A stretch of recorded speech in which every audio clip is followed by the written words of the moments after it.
What is going on? Today we're going to do something I've been dreading doing, and I really don't like doing. Not window clips, but a window motor. Yeah, they suck. Well, let's do it. One thing before we get started, keep in mind that the window regulator arms, they can cause a pinch point, so definitely be aware of where they're at. Once you take everything loose, they can move around. So keep a close watch on your fingers. Make sure they don't get in the way of moving parts that can pinch you because it'll hurt. So now we got to strip down to the basic door itself. We're going to start getting into it. We got to peel this plastic back. Kind of let us access everything in there. The regulator bolts in, but I believe them rivets there have to come out. It's been a while since I've done one of these. But making this video will save me the headache next time of having to remember how to do it. Alright, as you can see, I got the window down a little bit. Luckily, the window does still work. Problem I'm having is once it rolls down, it doesn't want to roll back up. The motor spins. I'm hoping the teeth on the motor are stripped. More likely, it's probably the regulator. I've got a new motor. Don't have a new regulator, so hopefully it's just a motor. We're about to find out either way. When I did this on the Blue Rose, the window would work intermittently. Like if I rolled it down and up a few times, it would stop working. I could let it sit and then it'd work again. Kind of gave me a sign that it was going to stop working. So once again, when I went to swap it out, I was able to roll it down, and that makes a huge difference, and I'll show you why. You can see right now I got the tape on the window. That's just to keep it up when I take everything apart. Last thing I want is that window come crashing down the door, cracking, busting. You can take it out. It's a little bit of a headache. Probably scratch your tin up. So I'm going to try this route. Pretty sure it works. Last time with the Blue Rose, I took the window out. I think I didn't have tape. That's why I did it. But yeah, it was a nightmare. But as you can see, I got the window down far enough to where I can access that. Right there, the little clips in there. That one looks broken, so that's cool. Actually, it looks like a roller. I don't know. Either way. So we're going to access some clips, and that way the glass will be free. We'll take these bolts out here. Another one over here. I'm not positive we have to take that out. We're about to find out. But we do have these rivets here. They hold the motor to the door. So we got our back window clip out. Easiest thing I did, stuck my door panel separator up in there, popped it apart. It come apart good. The front one, on the other hand, stuck my arm in the speaker hole. Got a screwdriver up right behind it. Started prying like that. Kind of wanted to go, kind of didn't. So I had to do the old two-hand maneuver, get it like that, and then grab a set of angled needle nose, stuck them in there on that side, and pried on both sides at the same time, and it popped out. A little bit of a pain, but we got it. So once you get down this far, it's pretty easy. This wire here is hooked up right here. Just use a flathead screwdriver, push that little tab, it pulls right out. And you got 3 7mm screws, and then you just pull your speaker right out. Now, if memory serves me correctly, I basically want to have it down about here, so it's pretty much as flat as it can be across the board, because we have to take everything loose and kind of weasel it out this hole here. It is a bit of a nightmare, but it's totally possible. If your motor doesn't work at all, well, say you got to drill your rivets and basically just fight with it. You may have to take some of this off. You just, open as big as a hole as you can to try and get everything out. So now it's probably a good time to unwire your motor. Just got a little clip like that. You push that up, pull it out. You can stick a small flathead screwdriver in there, kind of push that up. That way you can pull it out a little bit easier. So I got centers out of most of the rivets. You can use a punch and just hammer them through. They usually go through pretty good. I just drilled it, and pretty much as soon as it got like 3/4 of the way, they just fell through. This one's been a little bit of a nightmare. I'm going to just try and drill it with a bigger drill bit. We'll see how it goes. But these are ready to be drilled with a bigger drill bit. Basically, what we're trying to do is just get this head off of there, and then they'll come apart.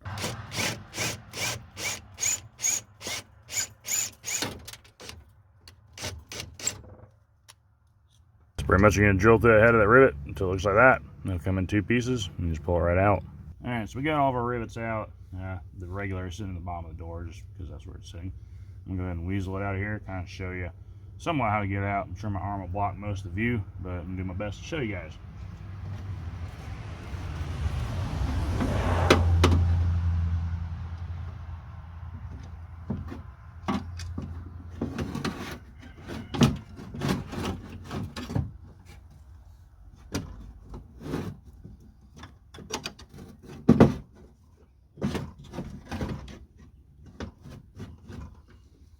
Guess should unplug that first.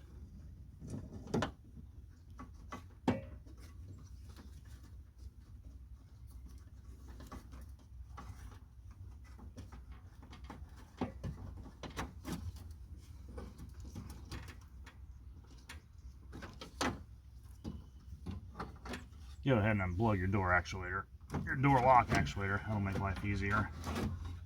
And you can pull the whole thing out and inspect what the problem is. Also make sure not to pinch your fingers. So now that we have the regulator out of the car, you may be thinking the hard work is over. You'd be wrong. The hard work has just begun. The easy work is over. Now we got to drill out these rivets here. But before you do that, make sure you mount this thing in a vise. I do not have it mounted right now. I got to figure out the best way to mount it. I do remember there's a good way to mount it and a not so good way to mount it. But reason being, that's a spring right there. This helps your windows go back up. It's like an assist. It kind of takes a little bit of load off the motor. The window's got some weight behind it, so gravity helps it come down fairly good. This helps it go up fairly good. So before you take that off, make sure you have this supported. Also have an arm on this, because this will fling one way or the other. I don't remember which way, but it can get very dangerous, and it can really pinch your fingers, and I wouldn't say take a finger off, but definitely hurt it, if not break it. So make sure you get this thing securely mounted before you take it off. So I was looking at underneath. The teeth do look good on the regulator, which is a good sign. The teeth on the motor don't look that bad, but I did see some wear in a few spots, so I'm hoping that's the bad spot that I'm running into. I'm just going to change my motor out and see, hopefully. If not, I'll have to get a regulator. They are a non-aftermarket part, so that sucks. You do have to source it from a used car, but hopefully we won't have to do that here. I believe this is a setup I used last time when I did this, so I will let you know in a few minutes when I pull this thing off and it comes flying apart, if it worked or not. But I'm pretty sure it worked this way. We'll just have to see. Unless I put a vice grip on here, that way it has some leverage. But we're about to find out. Got one rivet to drill out. It did start spinning, but I was able to get it drilled out. These two are just spinning, so I'm going to hit them with a grinder rock. Knock the top of them off, punch them through.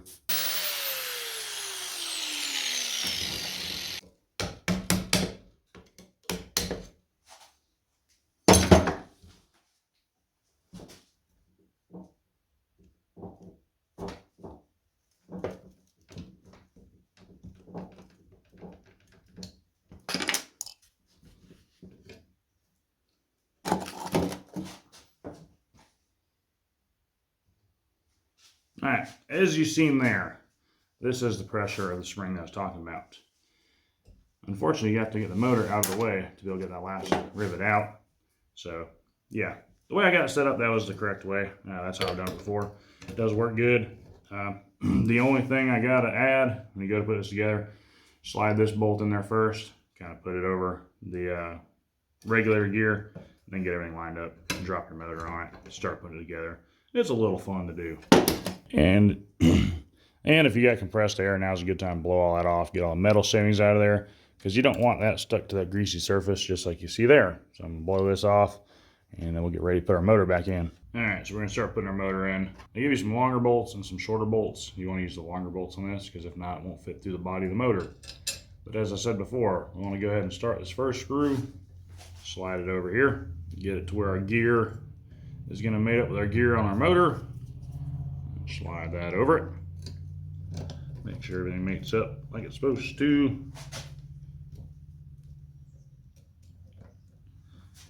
That's not, there we go. As I say, it wasn't very promising, but we'll go ahead and get this one started if we can. So far, so good. And then we'll get our other one started. This is kind of where it gets fun, because you got to try and have 4 hands, well, 3 hands at least. But I actually did that perfect, because I don't know if you can see right there, but the bottom of that bolt is being held by the regulator, so that's good. Go ahead and get this one started. I'm going to slide this one down from the top just temporarily, because was going to put some Ugga Duggas on that. I don't have my Ugga Dugga machine down here, so we'll just tighten it up by hand best we can.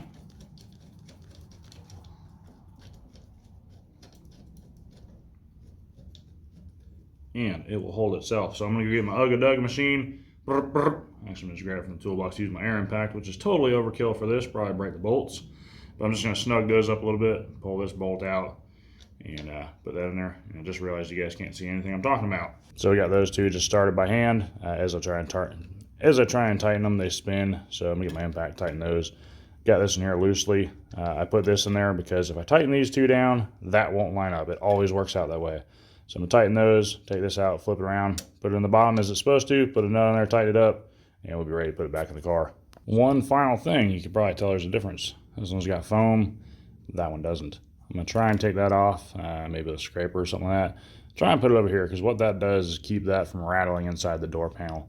My car is super quiet, I want to keep it that way. So I'm gonna try and move that over here. I have to use some super glue or some DAP adhesive, something to put it on there. That actually peeled off nicely and stuck right back to it. So we're good to go there. All right, so pay attention which way that bracket is when you pull it out. Luckily, I'm making a video, so I just went right back to it to find out what it was. All right, so we got our mounting bolts in. This mounts the motor to the door. You got to go in. You can get these two. You can get these two from this opening. Stick your hand in there. You can get these two from this opening. Stick your hand in there. You will have to move your window up and down to be able to get to some of these. Word of the wise, caution wise. You know, hook your switch up. Obviously, you got to have it hooked up to move your window up and down, or you can run a power probe or something like that. But make sure that the power is off before sticking your hand in there. Because if you don't know it, these things are really strong, and there's a gear in there, and there's an extreme pinch point. It can really, really mess you up. So double check, make sure you get your power off. You know, click your switch, make sure it isn't going to go anywhere before sticking your hand in there.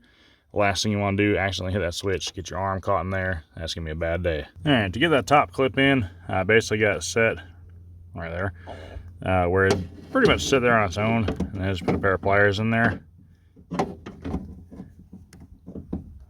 Kind of like that. I just sandwich the back of that window channel and the back of that track, squeeze them together. Had to put a pretty good bit of pressure on there, but it did pop in.